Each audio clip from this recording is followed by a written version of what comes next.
when I was blessed to still be here after almost dying from cancer, I didn't survive not to be touched by life. I had to put down what no longer works, which took some time, in order to stay closer to what is sacred. So that taught me in that moment that to be broken is no reason to see all things as broken. Most people spend their lives trying not to feel broken. And then there are people who believe that breaking is actually where life begins.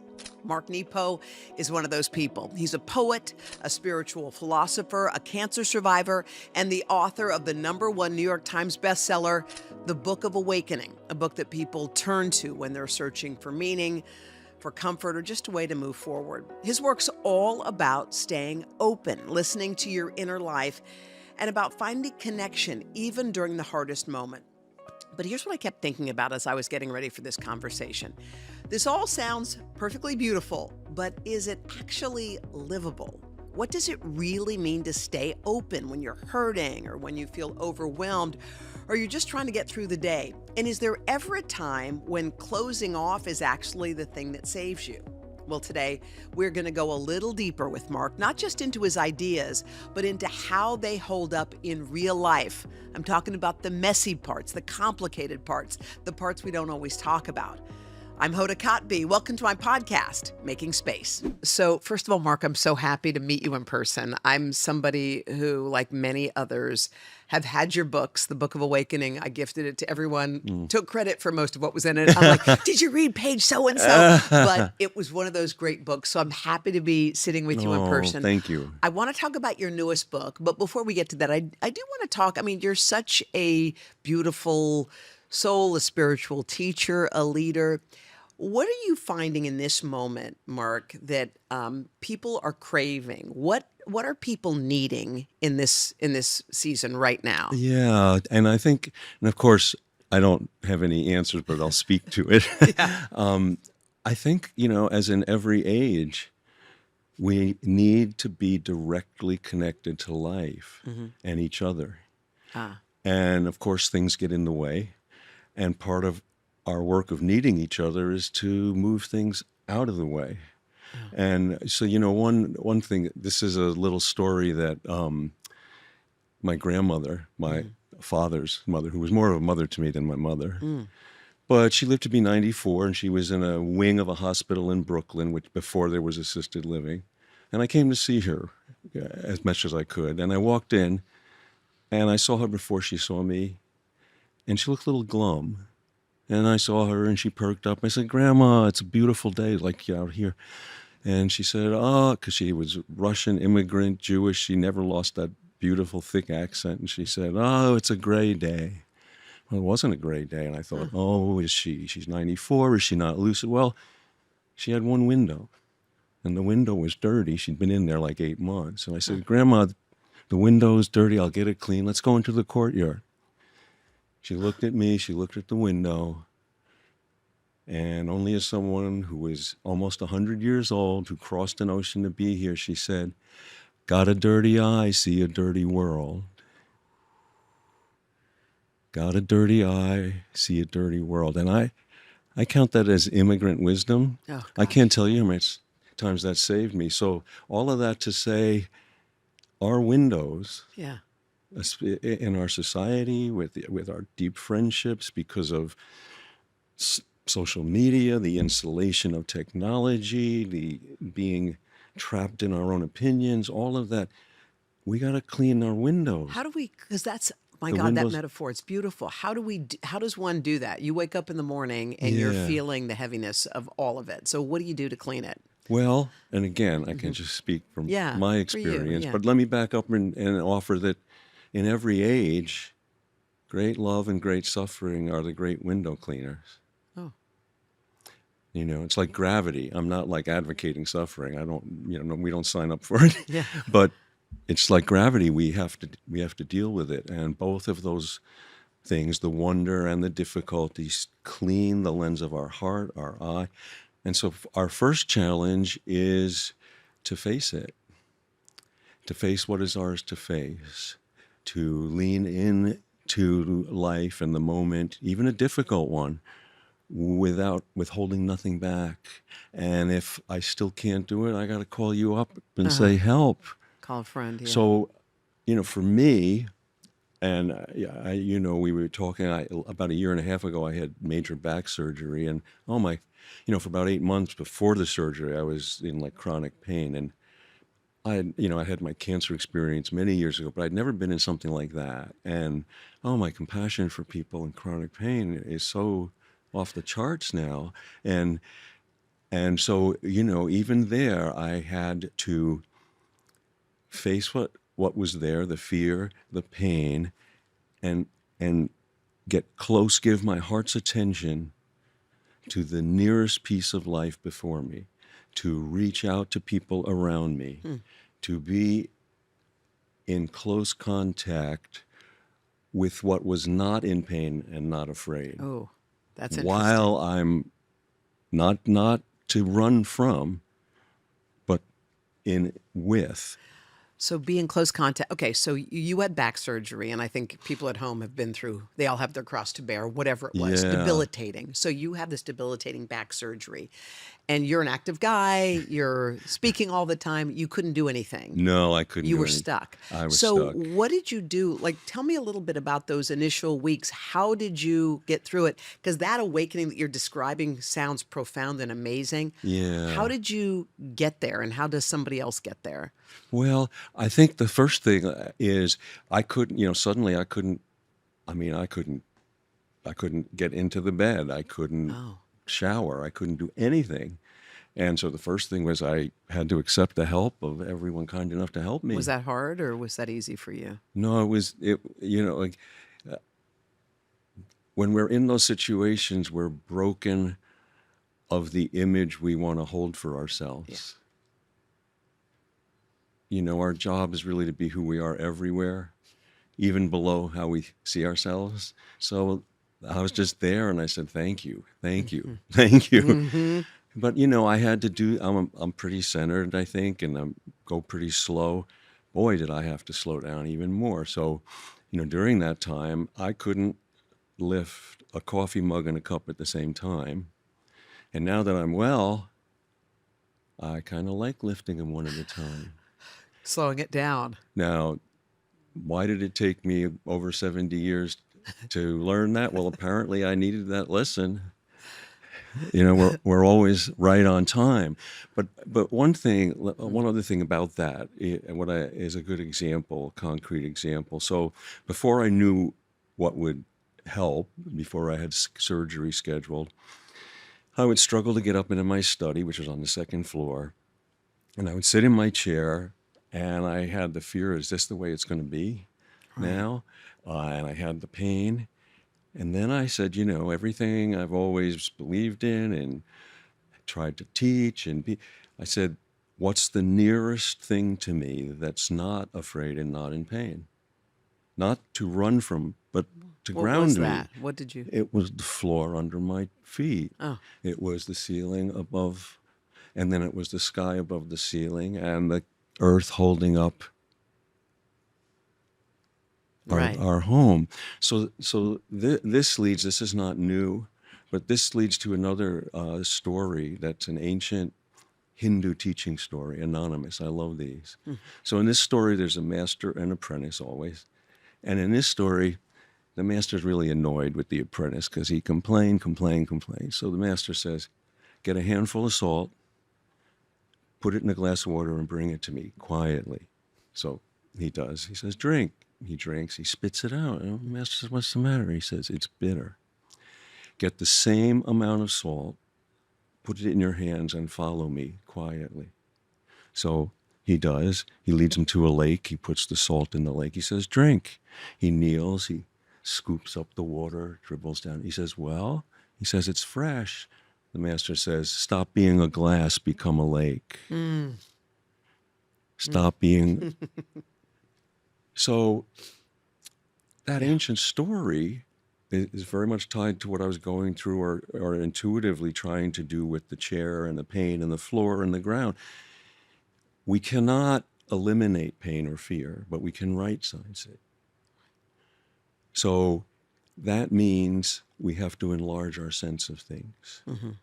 Because if we stay a glass, the pain and fear will be more acute and will get bitter. But if we can enlarge our sense of things, it won't eliminate it, but it will Right. Put it in So perspective, the kind of. the Yeah. practice question is for all of us is to personalize what relationships, experiences, and practices help us enlarge our sense of Yeah. things.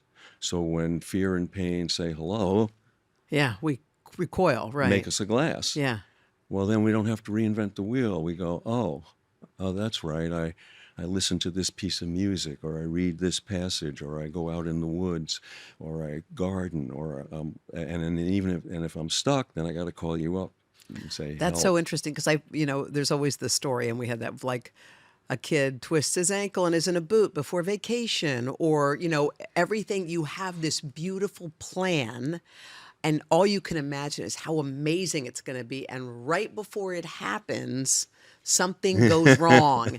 And to right that ship, is it the same concept? Is that, Yeah, yeah. yeah, Not to right the ship, but ground ground? the ship. Yeah, But ground the ship yeah. to lean into what holds us in any moment. So when you talked about, I mean, these painful pockets in your life, which Yeah. is this back surgery, and you also talk about your cancer diagnosis and how that changed you completely. Yeah. I would imagine, just the rate of cancer. Many people listening have either been through it or know someone who Yeah, has. sure. Some are changed profoundly, and some maybe aren't so much. How do you become one of those who gets the benefit of the change? Well, one thing I would offer too is that change has its own timeline with every person. So it could be like a revelation for one person, and it may unfold over years for another. So if we don't experience it the same way, I think it's still happening. I think to back up, I think that and all the traditions speak about this in different ways. Everyone is given the chance to be dropped into the depth of life. Now, obviously, difficult things and life-threatening things throw us into that, but it's not just suffering. It's wonder, it's beauty, it's being loved unconditionally for the first time. It's surprise, it's joy. It just happened to be cancer for me. I'm 75, so in my early 30s, and almost 40 years now, and so, I was a young poet. I was teaching at a university, and I was hoping in a good way, maybe if I worked hard enough, maybe I'd write one or two great poems. Well, all of a sudden, I'm in the hospital. Forget writing great poems. I needed to discover true poems to help me to tomorrow. And now, I want to be the poem. The words are just a trail. And what do I mean by a poem? I don't think poem is like how words are arranged on a page. A poem, poetry is the unexpected utterance of the soul. You don't even have to write it down. I happen to write it down because that's how I learn. And so I've learned over time that the introspective process and the creative process are really the same thing.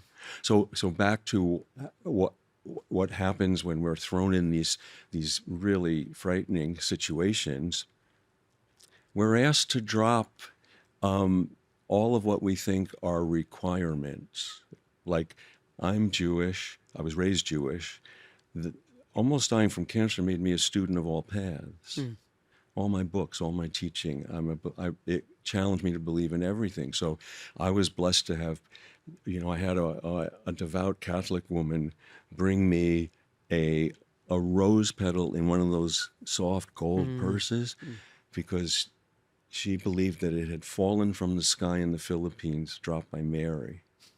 Well, I didn't say, well, I'm Jewish. No, I said, thank you. And I put it on my Yeah, bedstand. yeah. Oh, I didn't have to, Right. there was no conversation Right. about it. Right. And no conflict, really. Oh, Right. right. Yeah. It's like everything comes at you that way. That's so beautiful when you talk about language, which brings us to this book that you've Yes. written. It is called The Language of the Soul, Mark Nepo, How the Words You Choose Shape the Life You Live. First of all, beautiful title and subtitle. Oh, thank you. But language really does matter. And I don't know, it seems like it's less valuable these days. Are you noticing just because of the way people are communicating and how things are going down? Like, do Yeah. you think that that is something that is we're losing our way with it, or how do you see Yeah, it? well, I do, but I think as with everything, we're moving too fast. Okay. So, like when a train's going by so fast and the window's blurry, you can't really say you've seen the landscape. Yeah. And so, whatever you're looking at, it could be language, it could be each other.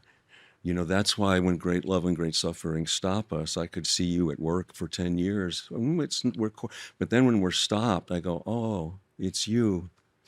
I had no idea. Oh my God, it's you. So it's the same thing, and language. This book really came out of over the years as I teach. I've always been interested in the origin of words because they're more whole. Words erode over time, like pieces of nature. Mm. So they're more fragmented.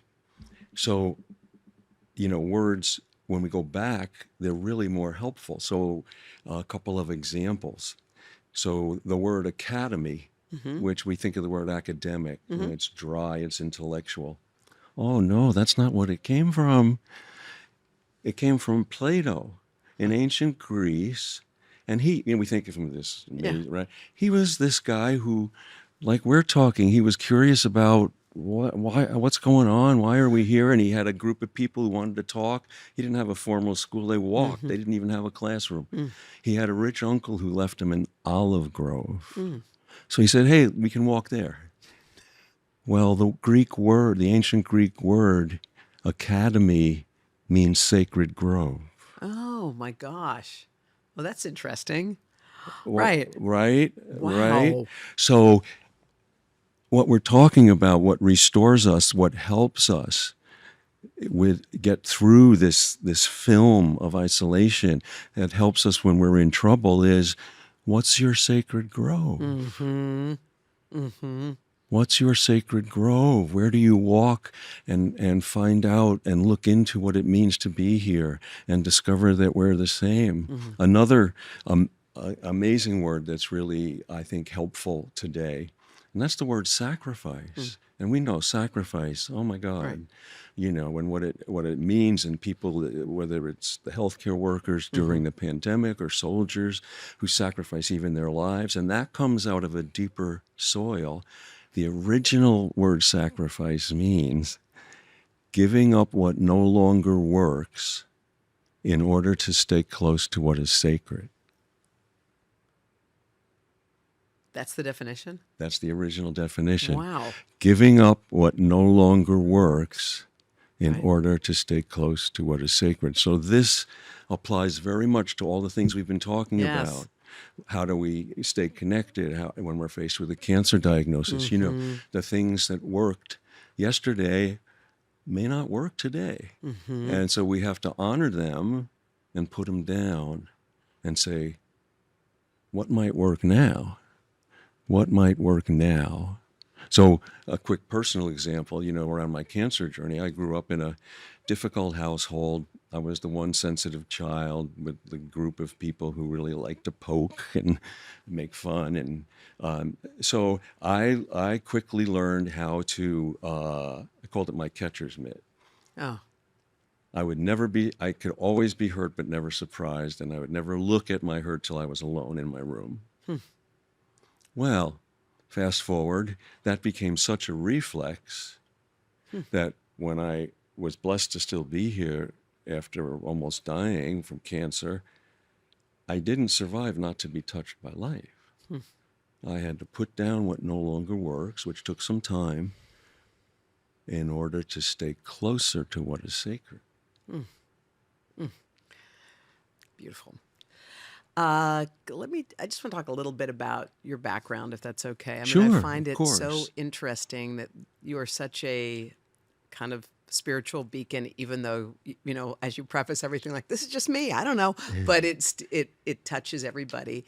I would have thought looking into your background that you must have been raised in this place of love and nurture. So, was there anything you talked about putting your mitt down, but was there anything in your childhood that would have indicated you would end up in this chair right now? Like if you looked back there?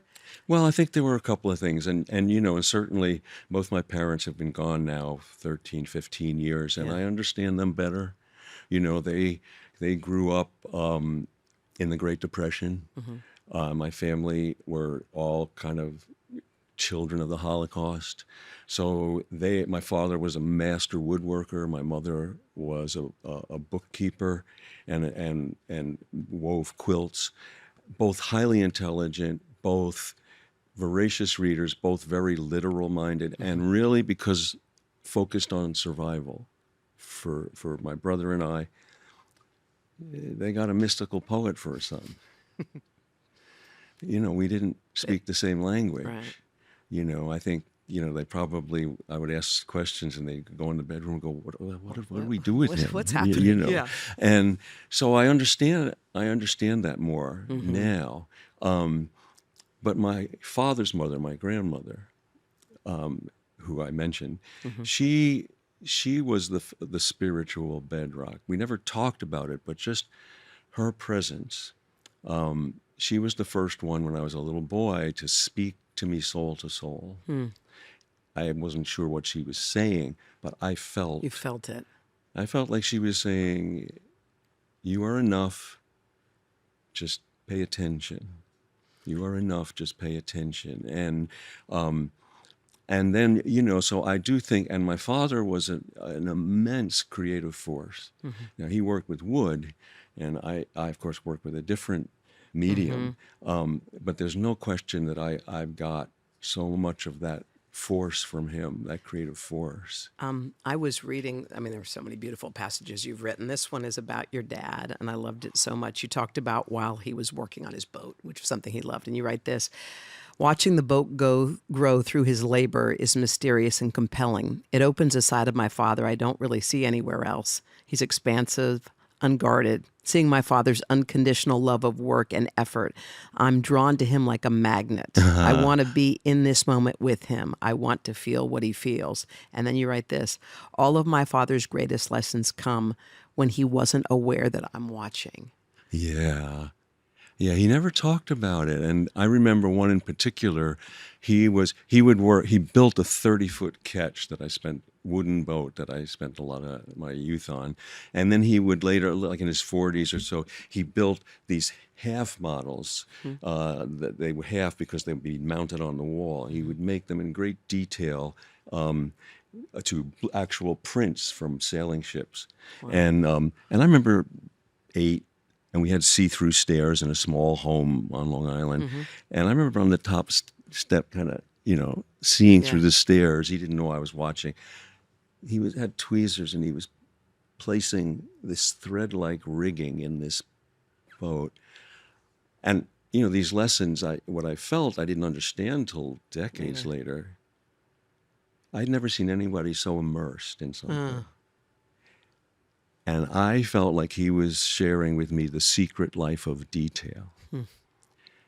And what I learned from that years later was it was about immersion, not excellence. And this goes back to everything else we were talking about. Where does our health lie? In holding nothing back. Yeah. In giving our all. Yeah. You know? So, and I think that in that moment, he was so immersed that he was in the moment of everyone who ever built a boat. Wow. And that's what happens, you know, if you and I go back to our experience, if you're sitting with me when I'm going through cancer and we're really, really immersed together, we are in the moment of everyone who ever sat with someone in pain. And that is a resource.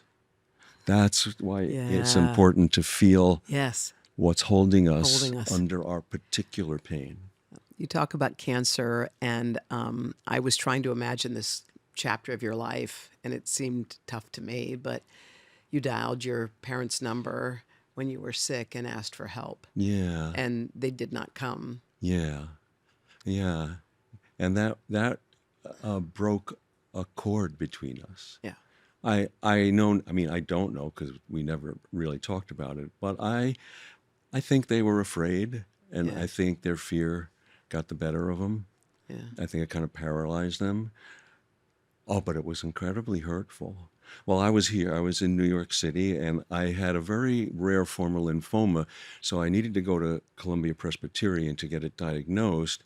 But my first chemo, they were brilliant, but not very good caregivers. Mm-hmm. So my first treatment was here. Mm.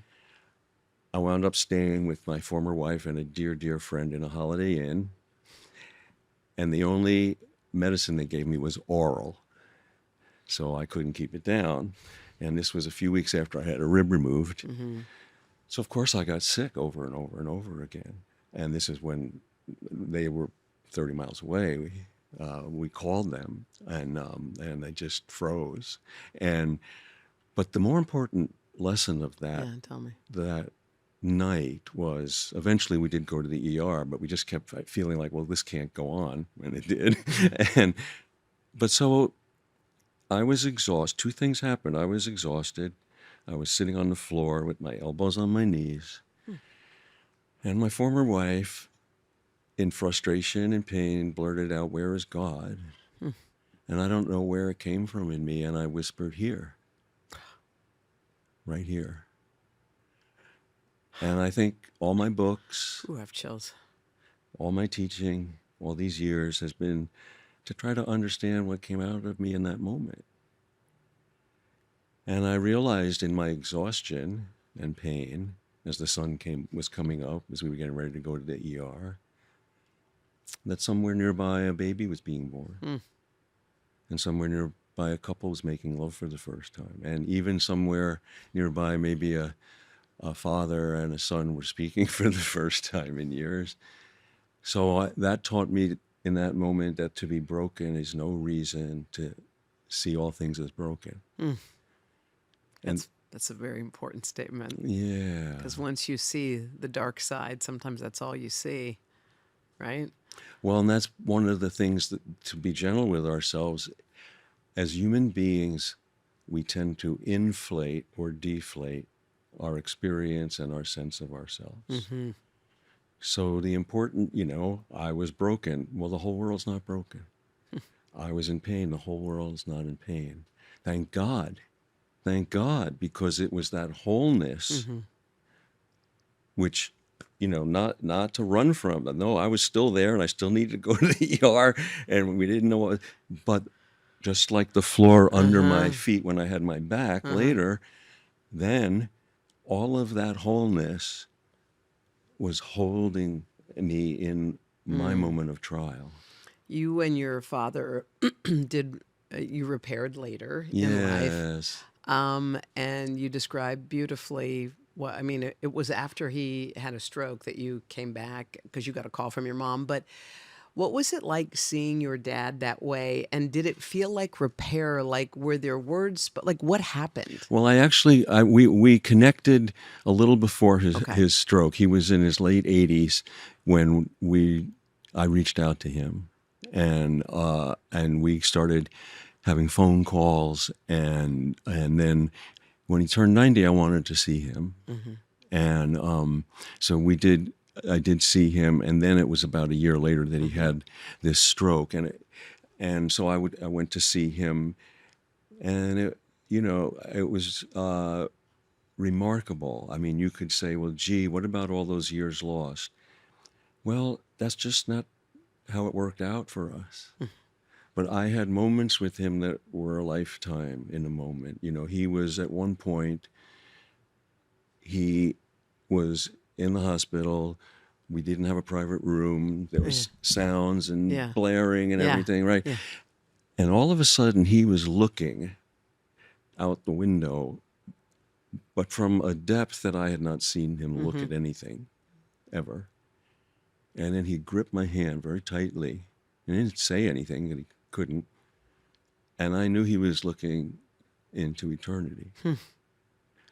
And for the first time, because of what I went through, I knew that he knew that I understood it. You understood. Yeah. And I said, I know, Dad, I know. And then after about 20 seconds or 30 seconds, he was back into the normal Yeah. way I've always known him. But That humbling for window. a poet that the lifetime conversation in 30 seconds was without words. You know, it's so interesting. You talked about watching your dad work on the boat without words. You talked about the most profound moments were without words. I know you write a lot of words in your books about language, but a lot of your most profound moments, with your dad at least, seem to come without a word uttered. Well, and this gets to the heart of the new Yeah. book because it's the words point to all that matters and that's unseeable or Mm. untouchable. So it's not really about the words, it's what they open. It's what they open. So I open the book with a saying that's attributed to Buddha. Mm. And Buddha was speaking one night after dinner with some students, and he felt they were a little too enwrapped with his words. Mhm. And it was a full moon, and he stopped and he said, "My words are only fingers pointing to the moon. Make sure you look at the moon." And it's in that spirit. Mhm. And Joel, my publisher, and Mhm. St. Martin's, we really wanted this book not to be a dictionary or a Yeah. glossary. Yeah. So it's organized around all the kinds of things we're talking about, Mhm. so that the words become windows for things that matter. Wow. That's beautiful. What did you lose the day your father passed away? What did I lose? Well, it's interesting because we had been estranged for so long in my life. I didn't lose because I knew him in absence. Mm. I actually didn't feel, I felt more at peace, maybe because we had come together in the last few years of his life after 17 years of absence, that I felt like I was on a dock and he went off out of view. Hmm. And I've just felt ever since like I kind of can go visit that dock and Mm-hmm. look for him or talk to him or Mm-hmm. How did your mom's passing affect you? Or did it? My mom, as you know from my writing, Yeah. we never really had a close No. connection. And I don't, obviously she had her wounds, which I never really knew because she never let me get close Share them. enough Yeah. to talk about them. But I've obviously, when I saw her, she was very, a lot of anger, Mm-hmm. a lot of fear. When I grew up, it really misguided me in my first understanding of love because I, I thought she was always on fire and I thought my job was to throw water on the fire. Oh, wow. Yeah. So when I, left, went to college, I Mm-hmm. thought, oh, I should look for a fire to put out. Isn't that what this is? Well, of course I learned that's not what it is. And so after a while, I just had to let that be. And then, when I saw her, when I had to see my father, there was a lot in my own fear of this figure in my life. And I walked into this hospital room and there's this little old lady sitting on Mm. the other side. Wow. You're like, yeah. Wow. And, and everything before was true. And this Yeah. is true. Wow. Yeah. I know this is something that I'm sure people at home are, So understanding when and feeling. I don't think there was any tension, Yeah. but we were not able, but there is one thing, Mm. Hoda, that Yeah. after she died, my brother had found some photos of my mother and father before we were born. And they went on some trip driving around country in their 20s. And there was this candid picture of my mother, young, in a rented apartment in Florida. Beautiful. Mm-hmm. But the more important thing, there was a light in her eyes Mm. that I had never seen. Oh, wow. So I know now that, of course, was part of her too. Yeah. She had that. I Right. don't know why, but this goes Right. back to cleaning Yes. our windows. Yes. Boy, that is such a beautiful statement. Let's talk about, I was thinking about, for some reason, the word control was popping into my head because I feel like there are a lot of people who feel like they can try to control their destiny a little bit by Yeah. getting their kids in the right schools and getting the thing and da da da da. And then, and then there is a point where, surrender is part of the equation. Will you just talk to that? Because I Yeah. have a feeling we have a lot of control freaks listening. I'm one, so it's actually for me too. Well, I mean, I think the truth is, and again, we learn this through great love and great suffering, is there's very little we can Yeah. control. We can participate, we can cooperate, but the only thing we really can control is our presence and our absence. You know, if and I think that that there really is no control. And one of the paradoxes that I discovered is that there's really nowhere to go, and we're rushing around Yeah. when we discover. I think we get so caught up in the surface world, and again because of technology. So that's why if we don't have that grounding, we will become the current on the surface. We will become that versus using it to serve the grounded, universal spirit and connection. So, I think that we wind up discovering that it's a journey from in to out, not from here to there. I think, you talked about awe and wonder and all those beautiful things.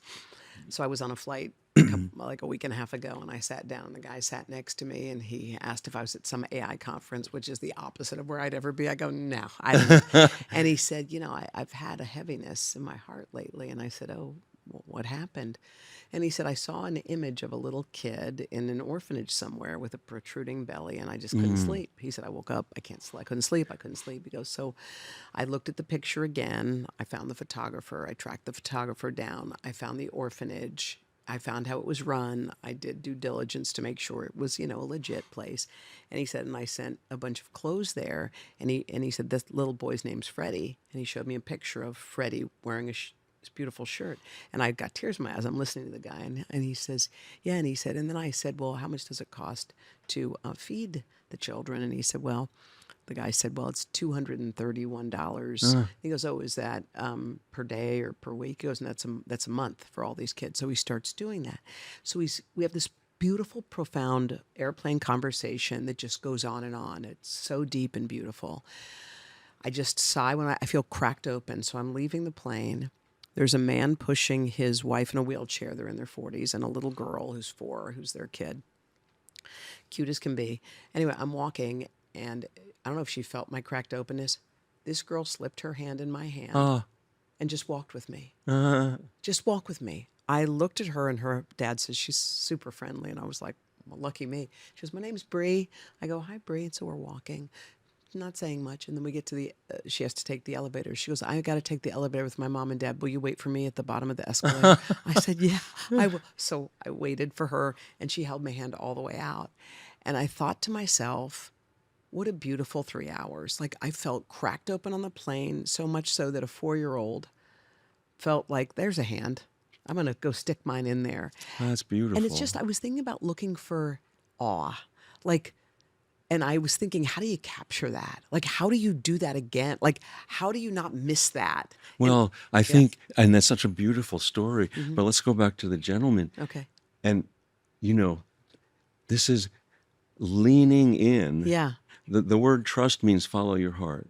Okay. That's another word. Yeah, yeah. So leaning in and not just seeing the picture, Yes. but leaning into life. Right. And look at the sequence of things that That opened. happened, yeah. So I think it's by following our heart, by taking the risk to be fully here, and this brings up something else that's a real real problem of our age, which I would talk about as screen mentality, right? So what's happening is we are on screens so much that part of us is starting to mistake what we're seeing as reality. Yeah. And even more, we're starting to have that screen mentality go with us when we're not on screen. So I can go out of the supermarket and a woman can fall, Mm-hmm.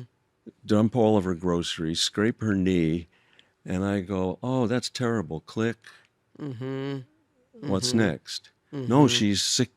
This is real. Yeah, this is happening This right I here. can participate. Yeah, I I can can. help. So this opens us one of my small poems, which is and my poems are, I retrieve them. I'm not channeling. I give Hmm. my all, but if I'm honest, they become teachers and give Hmm. me an insight I didn't know. Mm-hmm. And one of them is, which has been a teacher for years, is the mystery is that whoever shows up when we dare to give has exactly what we need hidden in their trouble. Wait, say that again. The mystery Yeah. is that whoever shows up when we dare to give Okay. has exactly what we need hidden in their trouble. Oof. Oh. Ah. Oh my gosh. So we think we're helping somebody out, and Oh, deep down they've got the thing. well, how many times have I in my life gone to help someone and tripped and they said, "Oh, can I help you? Can I Can help I help you? you up?" Oh my God. Boy, that is so profound and beautiful. When you have a busy life, like many people do, how do you make space? Or how would you recommend for yourself and for others to make space so that wonder, awe, all that cool stuff can happen? I think a challenge for all of us is to try to slow down to the pace of what is real. Of course, we're speeded up, but then we don't have to stay there. So it's always course correction. So I try, I don't often at these days anymore like stop and have a separate meditation practice, but I try to integrate it so that when I'm impatient at the line at the pharmacy, slow down. Slow down. If I'm have a big decision or if something alarms me, I try to stop and give my heart's full attention to the nearest piece of life Uh-huh. until it becomes my teacher. Forget my agenda, Forget forget it, even wanting everything. it to calm me down. This exists outside of me. So put the focus on that. Give my Yeah, heart's heart's attention, attention. and then I'll, then we'll be sped up again. Yeah. But that's why it's so important to both be living inwardly and Uh-huh. outwardly at the Yeah. same time. I like that. Will you just tell me what you do in the mornings and in the evenings Oh, to bookend your day? yeah. So I'm a early morning person, Mm-hmm. and I get up and I do. Well, this is another thing I'll share, Mm-hmm. which I invite folks to create their own simple rituals. I have three. I don't do them every day, but most days. First thing I do is I open the blinds with the consciousness of letting light in. Mm-hmm. Very simple. Next thing I do is take care of something living, our dog, Mm-hmm. Zuzu. And then the third thing is I do something for someone I love. So I make coffee for Susan my wife Susan, before she gets up. Now, when I do those, the way that I enter the day is always different. Mm. If some days I'm rushing and I'm late and I go, I got to open the damn blinds. Yeah. Yeah. Well, but then it's not a ritual, it's a habit. How do you make it a ritual, not a habit? Presence. Presence.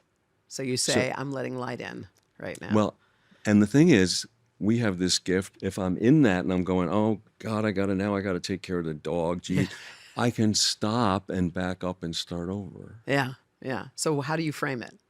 I I get just, to. I get to. I get to stop. Mm-hmm. Another thing that I do is, I'm a list Yeah. maker, and I always start with the list of the things that I want to do, I hope to do, that I need to do. But having gone through all the things I've been in my life, I have a cup of coffee, Zuzu's at my feet, and then I ask myself every day, if this is my last day on earth, what stays on the list? Hmm. And then I take the list apart. And even if I called you yesterday, it might be to call you up and say, I love you. So you might say, well, then why do you make the list? Because I live in the world. Yeah. So every day I make the list and I take the list apart. Wow. Wow. What about before bed, before you close your eyes? Oh, before bed, I always I get in bed and I just think about everyone I love. And then Zuzu gets up. She doesn't stay on the bed Zuzu's all the night. best. Sorry, I can tell. Yeah. She's a She's the yellow best. lab, and she'll get up and starts curling behind my feet. And you know that feeling when their weight is on, It's the best. and so she sighs, and then I sigh, and I just say, "This is heaven." Yeah, this is heaven. Easy. All right, you guys got to get this book. It's called The Language of the Soul by Mark Nepo. The subtitle is How the Words You Choose Shape the Life You Live. Again, look up all of Mark's books. They're all amazing. The Book of Awakening is a favorite of mine. I know it's by everyone's bedside table, but it's also by mine. And it was a great Christmas gift too. All right, Mark, thank you so much. I appreciate it. Oh, you're so welcome. Thanks for having me. That was beautiful.